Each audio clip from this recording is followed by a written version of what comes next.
Pozdravljeni. Zopet je na vrsti naš redni komentar novic, kjer si bomo tokrat že 39. letos ogledali vse tisto, kar se je zanimivega zgodilo v preteklih dneh.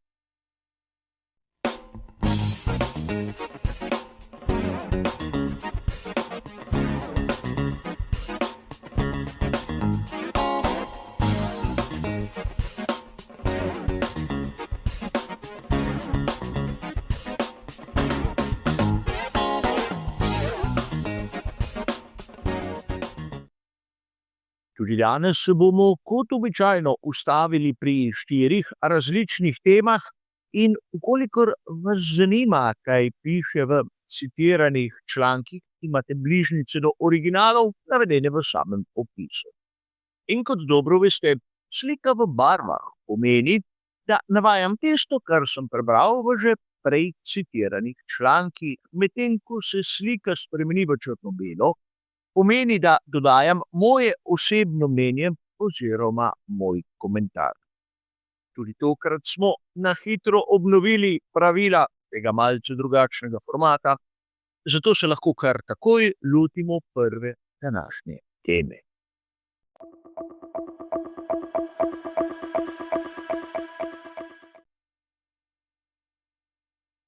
Danes se bomo najprej ustavili pri novici, ki je bila objavljena na portalu Sky Sports 22. septembra. Kot ste verjetno lahko prebrali v mnogih virih, ki se ukvarjajo s Formulo 1, Christian Horner ni več uradno zaposlen pri Red Bullu.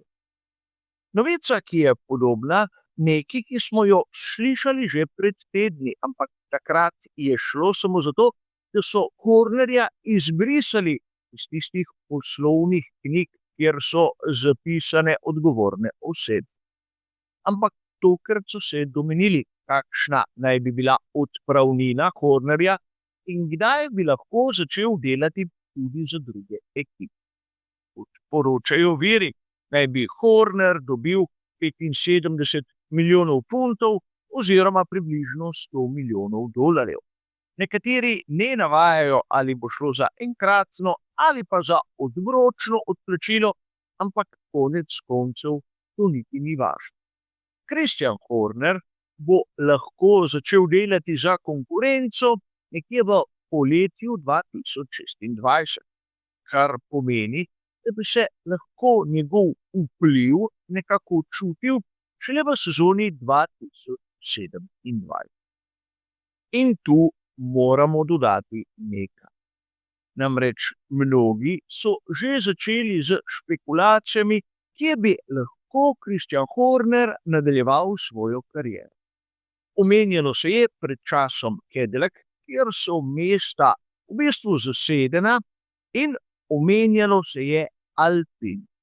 Alpine, ki uradno ni na prodaj, ampak prav Horner naj bi vodil neko združenje premožnežev, ki bi radi kupili to ekipo.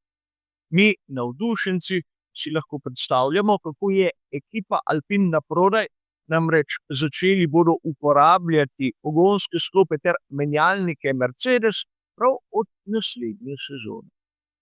In kaj to v resnici pomeni?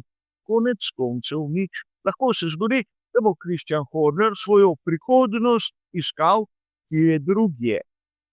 Z 75 milijoni funtov oziroma 100 milijoni dolarjev mu ne bo težko. Mnogi, in jaz spadam v to skupino, ga bomo pogrešali. Ampak konec koncev naj uživa življenje, saj si je zaslužil. Vkolikor bo pa ostal v Formuli 1, bom z veseljem sledil. A pustimo se naj to. Poglejmo si, kaj sem pripravil za drugi današnji sklop.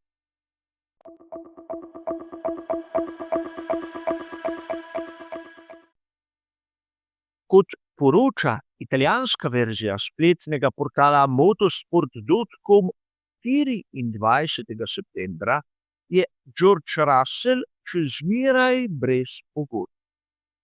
Jasno je, da v bistvu so vse alternative nekako pošle in da bomo Russella videli v tovarniški ekipi Mercedes tudi v naslednjem letu.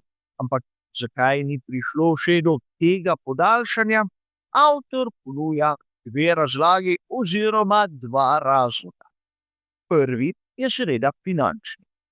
Vsaj v zadnjih dveh sezonah je George Russell tisti, ki kaže svoj status prvorazrednega voznika na progah svetovnega prvenstva Formule 1. In če ima tak status na progi, bi ga moral imeti tudi v finančnem smislu. Čeprav Russell kot produkt vozniške akademije Mercedes je verjetno na samem začetku imel nižje finančne zahteve od tistih, ki so verjetno prišli na dan v zadnjem obdobju. In drugi razlog. Namreč govori se tudi o dolžini pogodbe. Nekako naravno je pričakovati, da za takšne voznike, kot je Russell, se podaljšuje pogodbo najmanj za 2 sezoni. Medtem, tako pravijo govorice, ne bi bili pripravljeni pri Mercedesu mu ponoviti pogodbo v formatu 1+1. Torej za sezono 2026 in opcijsko za 2027, kjer bi hoteli imeti prosti sedež, eventualno za Maxa Verstappena. In kaj bi lahko dejali? Namreč najprej je treba poudariti, da Russell si verjetno zasluži temeljit dvig tistega denarnega nadomestila, ki ga je prejemal do sedaj. Verjetno ni na takšnem nivoju kot Max Verstappen in to verjetno bo vsakdo izmed nas tudi nekako priznal. Ampak po drugi strani je tisti vložek, ki ga je tovarniška ekipa Mercedes dala v njegovo kariero na samem začetku, že globoko poplavljen. Ampak kar se tiče dolžine pogodbe, bi lahko pa mislili marsikaj. Najprej to, da bi bilo izjemno zanimivo videti ekipo Russell, Verstappen, eventualno v sezoni 2027. In drugič, zakaj bi morali pri Mercedesu sploh Maxu vzeti? Imajo seveda Russella, imajo Andrejo Kimi Antonellija. Seveda odvisno bo od tega, kakšna bo sezona 2026 in kako se bosta odrezala oba, ampak dvomim, da bi moral Russell praktično imeti pogodbo 1+1, a raje bi, mogoče na malce stranski tir, lahko postavili Antonellija, če ne bo naslednje leto postal na primer kandidat za naslov svetovnega prvaka. Russell konec koncev je bil še edini v preteklih sezonah, ki je zgodbo tovarniške ekipe Mercedes nekako držal nad vodo. Zato bi si zaslužil najmanj 2-letno pogodbo, če ne pogodbo v formatu 2+1. A potem ne odločam jaz. Videli bomo, kaj se bo zgodilo. Vsekakor pa mislim, da se lahko strinjamo, da bomo Russella v tovarniški ekipi Mercedes videli tudi naslednje leto. Poglejmo si sedaj, kaj sem pripravil za tretji današnji sklop.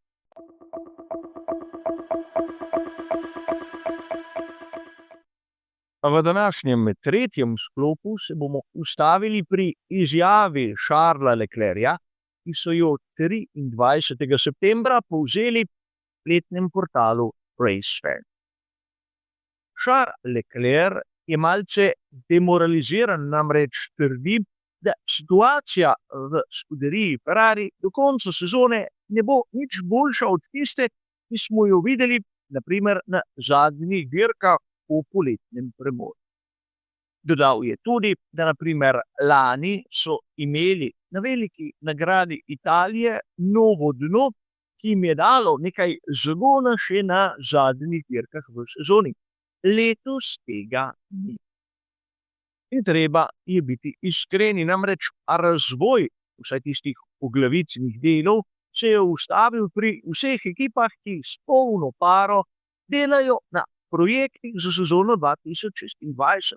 Karkoli bi odkrili na aktualnih bolidih, na onih, ki bodo luč sveta ugledali v naslednjem letu, ne bo imelo nobenega pomena, nobenega vpliva. Ampak treba je povedati, da so pri Ferrariju ustvarili velike apetite že z vso tisto zgodbo okrog nove zadnje preme, ki očitno ni izboljšala situacije toliko, da bi Ferrari postal konkurenčen, na primer Red Bullu ali McLarenu. Tudi Mercedes, ki nima najboljšega izhodiščnega projekta, je mnogokrat pred njimi. Videli smo, teh je prehitel tudi v konstruktorskem seštevku.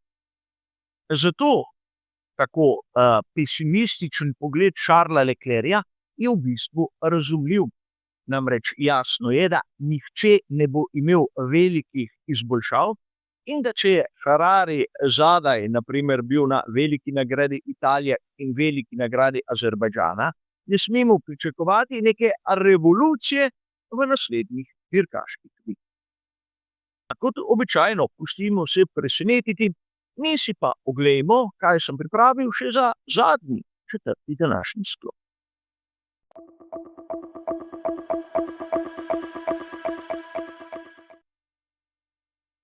Za konec pa kot ponavadi tista malce bolj pristranska tema, ki ima pa danes prav poseben pomen.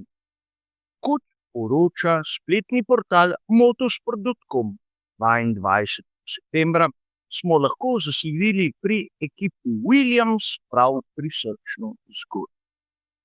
Namreč deklica Thea je poslala tako Carlosu Sainzu mlajšemu kot Aleksandru Albonu prisrčno video vprašanje. Najprej ju je vprašala, kako naj poimenuje svojega plišastega samoroga, ali Sprinkles ali Sparkle, in nato dodala, če bi želela nositi podobo tega njenega plišastega prijatelja kot neke vrste amulet na naslednjih dirkah. Carlos Sainz mlajši ni vedel, kako naj odgovori na prvo vprašanje, ampak dejal je, kolikor ima Thea pošlje risbico tega samoroga, jo bosta z veseljem skupaj z Albonom nosila na čeladah. In prvič je to nalepko na čeladi imel Carlos Sainz mlajši prav na veliki nagradi Azerbajdžana. Bila je v bistvu edina, imenujemo jo tehnična izboljšava, ki jo je imel na voljo, ampak kljub skromnosti je lahko bila prav tisti element, ki je Sainzu pomagal priti na zmagovalni oder. Ne smemo pozabiti, da v svetu motošporta je sreča še kako pomembna. In Carlos Sainz mlajši je v končani dirki prav Thei poslal posebno fotografijo, na kateri vidimo njegov pokal za 3. mesto in na zadnji strani nalepko z njenim samorogom. In mnogi navdušenci bi lahko dejali, da je zgodba izjemno posladkana in da ne sodi v svet Formule 1, ampak prav tu menim, da se mnogi motijo. Pri ekipi Williams so napravili malenkost. Malenkost, ki je mali deklici polepšala dan. In priznam, strokovnjaki za stike z javnostjo so zgodbo zgrbili in jo tudi malce izkoristili. Ampak po drugi strani zamislimo si, kaj bi lahko napravili v Formuli 1, če bi večkrat dali posluh takšnim malim navdušenkam in navdušencem, ki bi lahko marsikomu polepšali dan. Namesto tega poslušamo zgodbe o zarotah, o nešportnem vedenju in marsičem drugem. Formula 1 mora nekako izžarevati tudi pozitivne stvari. In tale zgodba o malem samorogu nam kaže tudi nekaj drugega. Naprimer, za tiste, ki verjamejo v karmo, lahko pomeni, da tako kot se obnašaš do preostalega sveta, tako ti je nekako vrnjeno in pokaže nam še marsikaj drugega, pomembnega. Namreč tudi to, da se je treba znati primerno, prijazno obnašati. Kolikokrat smo govorili o tem, da se mora na primer navijati za in ne proti, da žvižganje proti nekomu ne sodi na proge, kjer lahko spremljamo razne kategorije motošporta. Prav s tem na prvi pogled nepomembnim samorogom se je lahko pokazalo, da je navijanje lahko prisrčno, pozitivno in konec koncev lahko pripomore tudi k doseganju rezultatov. Če ne že fizično, pa vsaj moralno. Ampak konec koncev ni važno. Važno je, da je zgodba prišla na dan, da smo jo lahko zasledili, čeprav mnogi viri, ki se ukvarjajo z svetom motošporta, so jo enostavno preskočili ali pa preslišali. Morda zato, ker ne generira preveč sovraštva, preveč gneva, ker takšne zgodbe nažalost ne privabijo dovolj klikov. A tudi tokrat smo prišli do konca našega običajnega komentarja novic. Hvala za vašo pozornost in nasvidenje.